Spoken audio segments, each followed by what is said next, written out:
Hello everyone. In today's video, I will show you how to set a payment method on Vinted in 2026.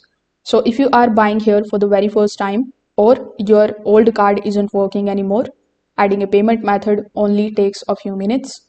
For that, first of all, come here on vinted.com in your web browser. If you haven't already logged in your account, you just have to make sure that you log in first. Now click on the option of your profile icon on the top right hand corner. Now, among the given options, look for the option of settings and click on it. Inside the settings, simply look for the option of payments. In the payments, it is going to show you all of the payment methods that you can basically add here in Vinted. So as you can see, currently they have given you two options, adding a card and adding a bank account. So simply select the payment method which you want to add over here. If you want to add a card, simply click on the option of card. Over here, provide your cardholder's name, then the card number, its expiration date and the security code. So when you are done, click on the option of use this card. And as soon as you do this, it will appear here in your payment sections.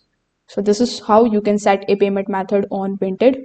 If this video helped you out, make sure that you like this video and subscribe to the channel. Thanks for watching.